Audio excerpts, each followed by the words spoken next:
ನಮಸ್ಕಾರ ಸ್ನೇಹಿತರೆ, ಮಾರ್ಲಾಡ್ಸನ್ ಕನ್ನಡ ಯೂಟ್ಯೂಬ್ ಚಾನಲ್ಗೆ ತಮಗೆಲ್ಲರಿಗೂ ಪ್ರೀತಿಯ ಸ್ವಾಗತ.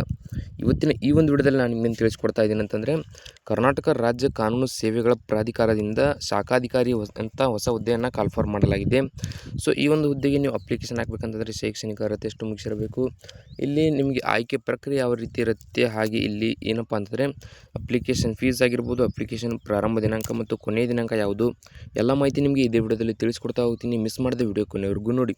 ವಿಡಿಯೋ ಇಷ್ಟ ಆದರೆ ಲೈಕ್ ಮಾಡಿ ಮತ್ತು ಇನ್ನೂ ಯಾರ್ಯಾರು ಸಬ್ಸ್ಕ್ರೈಬ್ ಮಾಡ್ಕೊಂಡಿಲ್ಲ ದಯವಿಟ್ಟು ಸಬ್ಸ್ಕ್ರೈಬ್ ಮಾಡಿಕೊಂಡು ಪಕ್ಕದಲ್ಲಿರುವಂಥ ಬೆಲ್ ಐಕನ್ ಕ್ಲಿಕ್ ಮಾಡಿ ಆಲ್ ಅಂತ ಸೆಲೆಕ್ಟ್ ಮಾಡಿ. ಯಾಕಂದರೆ ಮುಂದೆ ನಾವು ಯಾವುದೇ ವಿಡಿಯೋ ಬಿಟ್ಟರೆ ನಿಮಗೆ ಥಟ್ ಅಂತ ನೋಟಿಫಿಕೇಶನ್ ಬರುತ್ತೆ. ಈಗ ಇದರ ಒಂದು ಮಾಹಿತಿಯನ್ನು ನಾನು ನಿಮಗೆ ಹೇಳ್ಕೊಡ್ತಾ ಹೋಗ್ತೀನಿ. ಸೊ ವಿಡಿಯೋ ಕೊನೆವರೆಗೂ ನೋಡಿ. ಇಲ್ಲಿ ಕರ್ನಾಟಕ ಪರೀಕ್ಷಾ ಪ್ರಾಧಿಕಾರ ಅಂದರೆ KE, ಇಲ್ಲಿಂದ ಕರ್ನಾಟಕ ರಾಜ್ಯ ಕಾನೂನು ಸೇವೆಗಳ ಪ್ರಾಧಿಕಾರ ಅಂದರೆ KSLSA ದಲ್ಲಿ ಖಾಲಿ ಇರುವ ಕಲ್ಯಾಣ ಕರ್ನಾಟಕ ಹಾಗೂ ಮೂಲ ಉಳಿಕೆ ವೃಂದದ ಶಾಖಾಧಿಕಾರಿ ಹುದ್ದೆಗಳ ನೇಮಕಾತಿಗಾಗಿ ಅಧಿಸೂಚನೆಯನ್ನು ಹೊರಡಿಸಲಾಗಿದೆ. ಇಲ್ಲಿ ನೋಡಿ, ಕಲ್ಯಾಣ ಕರ್ನಾಟಕ ವೃಂದದಲ್ಲಿ 2 ಸ್ಥಾನಗಳು, ಹಾಗೆ ಮೂಲ ಉಳಿಕೆ ವೃಂದದಲ್ಲಿ 19 ಸ್ಥಾನಗಳು ಸೇರಿ ಒಟ್ಟು ಇಲ್ಲಿ 19 ಅಭ್ಯರ್ಥಿಗಳು ಭರ್ತಿ ಮಾಡಿಕೊಳ್ಳಲಿದೆ.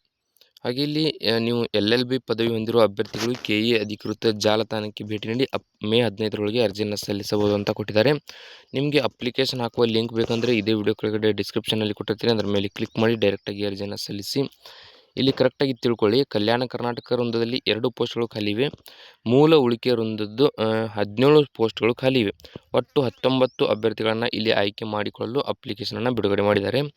ಸೊ ಇದರ ಒಂದು ಅಪ್ಲಿಕೇಶನ್ ಹಾಕಬೇಕಂತಂದರೆ ನೀವು KE ಒಂದು ಅಫಿಷಿಯಲ್ ವೆಬ್ಸೈಟ್ ಏನಿರುತ್ತೆ ಅದರ ಮೇಲೆ ಹೋಗಿ ನೀವು ಅರ್ಜಿನ ಸಲ್ಲಿಸಬೇಕಾಗತ್ತೆ. ನಾನು ಆಲ್ರೆಡಿ ಹೇಳಿದ್ದೀನಿ, ಲಿಂಕ್ ಬೇಕಂದರೆ ಇದೇ ವಿಡಿಯೋ ಕೆಳಗಡೆ ಡಿಸ್ಕ್ರಿಪ್ಷನಲ್ಲಿ ಇರುತ್ತೆ, ಅದರ ಮೇಲೆ ಕ್ಲಿಕ್ ಮಾಡಿ ಮೇ 15ರೊಳಗೆ ಅರ್ಜಿಯನ್ನು ಸಲ್ಲಿಸಿ.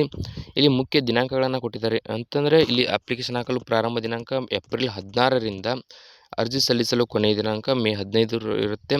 ಇದರ ಒಳಗಾಗಿ ನೀವು ಅರ್ಜಿಯನ್ನು ಸಲ್ಲಿಸಬೇಕು. ಇಲ್ಲಿ ಶೈಕ್ಷಣಿಕ ಅರ್ಹತೆಯನ್ನು ನೋಡ್ತಾ ಹೋದರೆ ಅಭ್ಯರ್ಥಿಗಳು ಅಂದರೆ ಅಪ್ಲಿಕೇಶನ್ ಹಾಕುವಂಥ ಎಲ್ಲ ಅಭ್ಯರ್ಥಿಗಳಿಗೆ ವಿಶ್ವವಿದ್ಯಾಲಯದಿಂದ ಕಾನೂನು ಪದವಿ ಅಂದರೆ LLBಯನ್ನು ಕಂಪ್ಲೀಟ್ ಮಾಡಿರಬೇಕಾಗತ್ತೆ.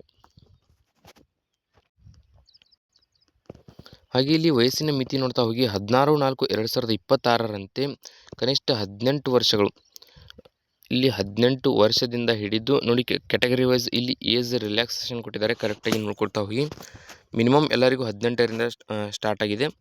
ಸಾಮಾನ್ಯ ವರ್ಗದ ಅಭ್ಯರ್ಥಿಗಳಿಗೆ 40 ವರ್ಷ, ಹಾಗೆ ಇತರೆ ಹಿಂದುಳಿದ ವರ್ಗಗಳ ಪ್ರವರ್ಗ ಅಂದರೆ 2B 3A 3B ಅಭ್ಯರ್ಥಿಗಳಿಗೆ 18ರಿಂದ 43 ವರ್ಷ ಇರುತ್ತೆ.